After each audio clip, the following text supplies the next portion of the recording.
इस वीडियो में वार्षिक परीक्षा 2023 के लिए विषय विज्ञान कक्षा 7वीं का पेपर लेकर के आया हूँ। ये सभी प्रश्नों का आप लोगों को हल बताया जाएगा, लास्ट तक बने रहना। और आप यदि 80 में 80 नंबर प्राप्त करना चाहते हैं तो इस वीडियो को अंत तक जरूर देखना, ये आप लोगों के लिए बहुत ही फायदेमंद होगा। तो चलिए स्टार्ट करते हैं। यदि अभी तक चैनल को सब्सक्राइब नहीं किया तो सब्सक्राइब कर दीजिएगा और वीडियो पसंद आता है तो एक लाइक जरूर कीजिएगा। तो सबसे पहला प्रश्न है जिसमें देखिए सही विकल्प चुनकर लिखे। तो इसमें वाहन चालक के पीछे के दृश्य देखने हेतु उपयोग करते हैं। ऑप्शन दिया है अवतल दर्पण, दूसरा उत्तल दर्पण, तीसरा समतल दर्पण, इनमें से कोई नहीं, तो इसका आंसर होगा अवतल दर्पण। दूसरा है रक्त से अपशिष्ट पदार्थों को छानने का कार्य करता है वृक्क करता है हमारा शरीर। मनुष्य का शरीर होता है विद्युत का सुचालक होता है। चौथा है प्रश्न कशेरुकाएँ पाई जाती है, कशेरुकियाँ पाई जाती है हमारे मेरुदंड में पाई जाती है। पुष्प में जनन अंग होते हैं, स्त्री केसर एवं पुंकेसर, ये पुष्प का जनन अंग है। खालिस्तान है, खालिस्तान की पूर्ति कीजिए। पहला फ्यूज तार का गलनांक बहुत कम होता है। कपास की फसल के लिए चिकनी मिट्टी उपयुक्त होती है। तीसरा स्पर्श का अनुभव संवेदी अंग के द्वारा होता है। चौथा प्रश्न है गाय के शरीर में सेल्यूलोज का पाचन कहाँ पे होता है? सीकम में होता है। ऊष्मा संचरण की प्रक्रिया सबसे तीव्र गति से होती है। खालिस्तान तीव्र गति से होती है, विकिरण के द्वारा जो है तीव्र गति से होती है। दूसरा प्रश्न है सही जोड़ी मिलाइए। चलिए इसको आप, ये भेड़ क्या करती है? भेड़ ऊन देने वाला जंतु है। नींबू का रस अम्लीय पदार्थ है। तीसरा मैग्नीशियम। चौथा शाकाहारी जंतु खरगोश, और प्राणवायु हमारा ऑक्सीजन है। दूसरा प्रश्न है पत्तियों में बने भोजन को किसके द्वारा पौधों के दूसरे भागों में पहुंचाया जाता है? तो ये फ्लोएम के द्वारा पहुंचाया जाता है। दूसरा ऊष्मा संचरण की कोई दो विधियों का नाम लिखिए। चलिए इसका कमेंट बॉक्स में आप आंसर जरूर देना। चौथा प्रश्न है छिपकली और मछली के श्वसन अंग के नाम लिखिए। एक मछली का तो गलफड़ा होता है, छिपकली का आप कमेंट बॉक्स में आंसर जरूर दीजिएगा। किस प्रकार के लेंस सदैव आभासी प्रतिबिंब बनता है?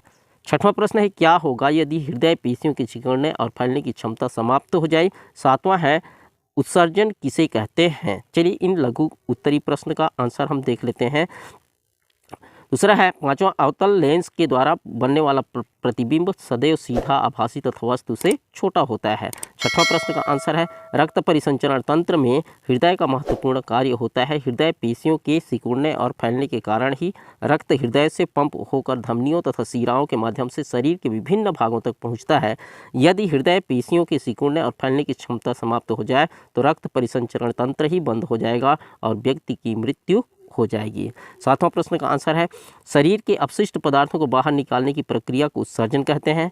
लघुत्तरी प्रश्न में से देखते हैं आठवां प्रश्न त्वरित आघात से सुरक्षा के लिए क्या सावधानी बरतनी चाहिए?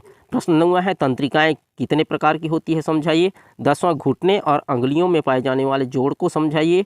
11वां कंपानुकुंचन गति किसे कहते हैं? 12वां है मिट्टी का अपर्दन किसे कहते हैं? 13वां विद्युत धारा की ऊष्मीय प्रभाव को समझाइए। और 14 नंबर का प्रश्न है एक वर्गाकार वस्तु की भुजा 4.3 सेंटीमीटर है तो उसका क्षेत्रफल ज्ञात कीजिए। तो वर्ग का क्षेत्रफल बराबर हो जाता है भुजा गुणित भुजा, अर्थात 4.3 गुणित 4.3 करेंगे तो इसका आंसर आ जाएगा। चलिए 8वां से 12वां प्रश्न का आंसर देखते हैं। तो 8वां का आंसर हो जाए त्वरित आघात से सुरक्षा के लिए निम्नलिखित सावधानियां बरतनी चाहिए। पहला त्वरित आघात से सुरक्षा के लिए हमें इमारतों भवनों में त्वरित चालक लगाना चाहिए। दूसरा जब त्वरित आघात हो रहा हो तब हमें पृथ्वी के नीचे नहीं जाना चाहिए। तीसरा त्वरित आघात के समय पहाड़ी वाले क्षेत्रों में नहीं जाना चाहिए। चौथा त्वरित आघात के समय पेड़ के नीचे ना रहें। 9वां प्रश्न का आंसर होगा तंत्रिकाएं दो प्रकार की होती है, संवेदी तंत्रिका और प्रेरक तंत्रिका। संवेदी तंत्रिका यह संदेश को अंगों से मस्तिष्क या मेरुरज्जु तक पहुंचाती है। प्रेरक तंत्रिका यह आदेश को मस्तिष्क या मेरुरज्जु से विभिन्न अंगों तक पहुंचाती है। 10वां प्रश्न का आंसर होगा घुटने और अंगुलियों के बीच कब्जा जोड़ पाया जाता है। यह कब्जा जोड़ ठीक वैसे ही कार्य करता है जैसे दरवाजे में लगे कब्जे के कारण दरवाज़ा एक ही ओर खुलता है। कब्जा जोड़ के कारण ही हम घुटने और अंगुलियों को केवल एक ही ओर मोड़ सकते हैं। 11वां प्रश्न है कंपानुकुंचन किसे कहते हैं? तो छुई मुई की पत्तियों को स्पर्श करने पर बंद हो जाती है यह गति जो स्पर्श उद्दीपन के कारण होती है कंपानुकुंचन गति कहलाती है। 12वां प्रश्न का आंसर होगा मिट्टी की उपजाऊ की ऊपरी परत का नुकसान हो मिट्टी का अपरदन कहलाता है। और 13वां प्रश्न जब किसी चालक पदार्थ में से विद्युत धारा प्रवाहित होती है तब इसकी ऊर्जा का कुछ भाग ऊष्मा में परिवर्तित हो जाता है जिसके कारण वह पदार्थ गर्म हो जाता है। इसका कारण है चालक का प्रतिरोध। यह चालक का वह गुण है जो विद्युत धारा के प्रवाह को अवरोध उत्पन्न करता है।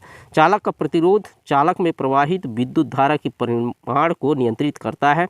इसे विद्युत परिपथ में संकेत से प्रदर्शित किया जाता है। विद्युत धारा के ऊष्मीय प्रभाव का हमारे दैनिक जीवन में महत्वपूर्ण और व्यवहारिक उपयोग है। घरेलू उपकरण जैसे विद्युत बल्ब, हीटर, विद्युत प्रेस, सोल्डिंग आयरन इत्यादि विद्युत धारा की उसमें प्रभाव पर ही आधारित है। अगला प्रश्न देखते हैं। दीर्घोत्तरी प्रश्न में है सजीव जगत के संगठन के निम्न स्तर से उच्च स्तर का रेखाचित्र बनाइए। इसका आंसर कमेंट बॉक्स में देना। 16वां प्रश्न है स्वपोषी और परपोषी को उदाहरण सहित समझाइए। 17वां प्रश्न उत्तल तथा अवतल लेंसों में 2 अंतर लिखिए। 18वां प्रश्न है मनुष्य की तंत्रिका तंत्र में कौन कौन से अंग होते हैं, संक्षेप में समझाइए। चलिए इनका आंसर देखते हैं। प्रश्न 16वां का आंसर होगा स्वपोषी अपना भोजन स्वयं बनाते हैं जैसे पौधा। परपोषी जीव अपना भोजन के लिए अन्य पौधे तथा जंतुओं पर निर्भर रहते हैं। ऐसे जीव जो अपने भोजन के लिए अन्य जीवों पर निर्भर रहते हैं उन्हें परजीवी या परपोषी कहते हैं। जैसे अमरबेल का पौधा किसी अन्य पौधे पर लिपटा रहता है। इसमें विशेष प्रकार की संरचनाएं चूसकान निकलकर पोषक पौधों से भोजन प्राप्त करते हैं, अतः अमरबेल एक पूर्ण परजीवी पौधा है। 17वां उत्तल तथा अवतल लेंस में अंतर। उत्तल लेंस यह किनारों पर पतला होता है तथा बीच में उभरा हुआ होता है। उत्तल लेंस के द्वारा बनने वाला प्रतिबिंब वास्तविक अथवा आभासी होता है। अवतल लेंस यह बीच में पतला और किनारों पर मोटा होता है। अवतल लेंस के द्वारा प्रतिबिंब सदैव सीधा, आभासी तथा वस्तु से छोटा होता है। प्रश्न 18वां का आंसर हो जाएगा मनुष्य के तंत्रिका तंत्र के प्रमुख अंग निम्नलिखित हैं। मस्तिष्क, मेरुरज्जु, तंत्रिकाएं, संवेदी अंग। तो मस्तिष्क यह बोलना, सुनना, पहचानना, स्पर्श, स्वाद, गंध आदि क्रियाओं पर नियंत्रण रखता है। दूसरा मेरुरज्जु तंत्रिकाओं के द्वारा शरीर के हर हिस्से से जुड़ा रहता है, अतः इसे शरीर में होने वाले परिवर्तन की जानकारी प्राप्त होती है। तीसरा तंत्रिकाएं शरीर के विभिन्न भागों से सूचना मस्तिष्क अथवा मेरुरज्जु तक ले जाती है तथा मस्तिष्क अथवा मेरुरज्जु से आवेश शरीर के विभिन्न भागों तक ले जाती है। चौथा है संवेदी अंग, यह बाहरी उद्दीपनों को ग्रहण करते हैं। अति दीर्घ उत्तरी प्रश्न में है रक्त कणिकाएं कितने प्रकार की होती है, इनके कार्य लिखिए अथवा धमनी व सीरा में अंतर स्पष्ट कीजिए। 20वां प्रश्न उत्सर्जन तंत्र का नामांकित चित्र बनाइए अथवा मनुष्य का हृदय की आंतरिक संरचना का नामांकित चित्र बनाइए। 21वां प्रश्न है संक्षेप में लिखिए सेरिकल्चर, कोकून, रीलिंग अथवा कोसा रेशम कीट के जीवन चक्र की अवस्थाओं का चित्र बनाइए।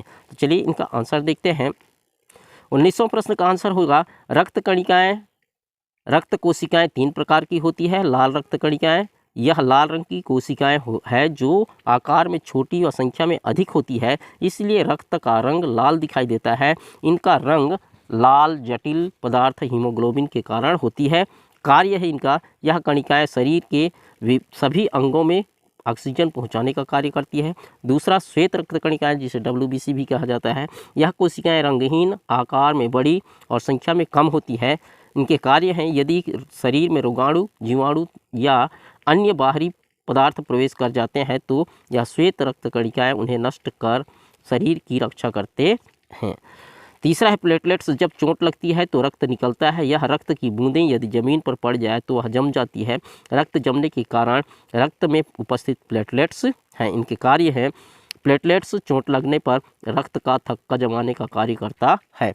और 21वां प्रश्न का आंसर है सेरिकल्चर, रेशम प्राप्त करने के लिए रेशम कीट को पालना रेशम कीट पालन या सेरिकल्चर कहा जाता है। दूसरा कोकून, मादा रेशम कीट के अंडों से लार्वा निकला अपने मुंह से विशेष प्रकार के द्रव का स्राव करते हैं जो हवा के संपर्क में आकर कड़ा हो जाता है जिसे रेशम कहते हैं। लार्वा इस प्रकार के बने रेशम को अपने चारों ओर लपेटता जाता है जिससे वह पूरी तरह से रेशम के तंतुओं से ढक जाता है। लार्वा की यह अवस्था कोकून कहलाती है। और रीलिंग, कोकून से रेशम के रेशों को अलग करके उनसे धागा बनाने की प्रक्रिया को रीलिंग कहा जाता है। इस तरह से आप लोगों को 80 नंबर का क्वेश्चन दिया जाएगा और आप लोगों को सभी को आप लोगों को बनाना है। इसमें चित्र जरूर ही पूछा जाएगा, आप चित्र की तैयारी कीजिएगा। आशा है कि वीडियो आप लोगों को पसंद आया होगा। यदि पसंद आया हो तो अपने दोस्तों के साथ शेयर कर दीजिए और एक लाइक ज़रूर कीजिएगा। मिलते हैं एक नए टॉपिक के साथ, तब तक के लिए हंसते रहिए, मुस्कुराते रहिए।